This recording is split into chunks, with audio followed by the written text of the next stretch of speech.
Sur un tout autre plan, en mission de travail à Libreville, une délégation de l'Institut international pour la démocratie et l'assistance électorale, soutien du Gabon depuis le début de la transition, a été reçue ce jour par le président du Sénat, Paulette Missambo. Les contours de la rencontre avec Gervais Fabrice-Ojuga et Félix Moudibangoyi.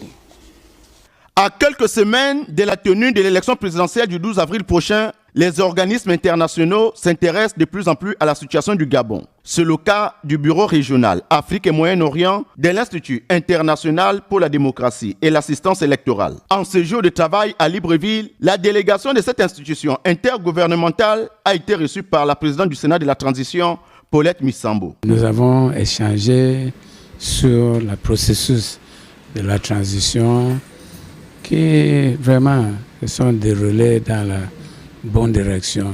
Et nous avons félicité Madame la Présidente pour le rôle qu'a joué le Sénat du Gabon dans ce processus de la transition. Avec pour mission la promotion de la démocratie durable, l'Institut international pour la démocratie et l'assistance électorale veut marquer de son empreinte la future élection présidentielle au Gabon. Nous avons échangé sur l'importance de faire signer par le candidat un accord de bonne conduite pour que le candidat peut s'engager de faire une campagne basée sur les idéaux, sur les programmes et d'éviter des paroles haineuses, des paroles, n'est-ce pas, qui peuvent amener à la violence. Femme démocrate et adepte de la transparence électorale, Paulette Missambo a rappelé à ses convives son interpellation pour la tenue des élections crédibles et transparentes lors de son discours solennel d'ouverture de la première session ordinaire de l'année 2025.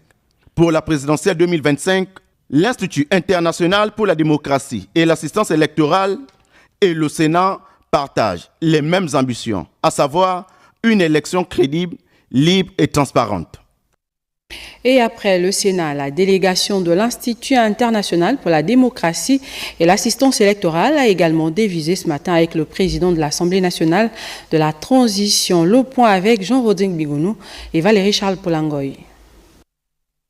Aux allures d'une immixtion dans la marche vers la restauration des institutions de la République, la rencontre entre le président de l'Assemblée nationale de transition, l'honorable Jean-François Ndongo, et la délégation de l'IDEA, l'Institut international pour la démocratie et l'assistance électorale, a permis à bien d'égards aux représentants de cette organisation intergouvernementale de rassurer les autorités de la transition de leur soutien dans le processus en cours. Nous avons venu féliciter M.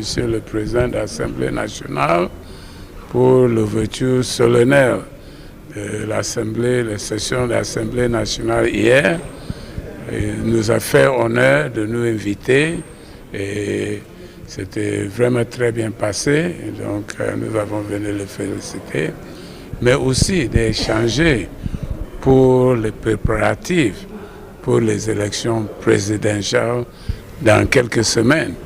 Cette rencontre qui intervient à quelques semaines de l'élection présidentielle du 12 avril prochain a été également l'occasion pour les hôtes du président Ndongo d'exhorter les autorités de la transition à instaurer un code de bonne conduite tout au long de la campagne électorale. International IDEA a un projet, une proposition de, n'est-ce pas, introduire un accord de bonne conduite des élections pour engager tous les candidats à signer et à prendre l'engagement de conduire les campagnes en évitant le langage de haine, le langage de violence et surtout d'accepter enfin les résultats des urnes. Remerciant les émissaires de l'International ID pour son soutien multiforme aux institutions de la transition depuis le coup de libération, le président Jean-François Ndongo a pour sa part rassuré ses hôtes de ce que tout est fin prêt pour l'organisation du scrutin. Il s'est dit également favorable à l'idée d'un code de bonne conduite. On reste à l'Assemblée nationale où le président de cette institution a également reçu en audience l'Ordre des avocats du Gabon. À l'ordre du jour, les questions liées à la grève des magistrats. Priscan Kamabekale, Valérie-Charles Polangoy. Cette rencontre entre le président de l'Assemblée nationale de la transition, Jean-François Ndongo, et l'Ordre des avocats du Gabon a été l'occasion pour ces derniers de faire un plaidoyer sur la situation du non-respect des principes de la grève par le syndicat des magistrats. Pourquoi avons-nous cherché à rencontrer le président de l'Assemblée nationale? C'était pour lui faire part de la situation que nous vivons.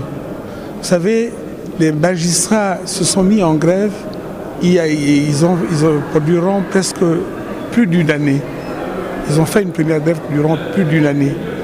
Et là, à peine sont-ils sortis de la grève que les greffiers, à leur tour, ont décidé de se mettre en grève.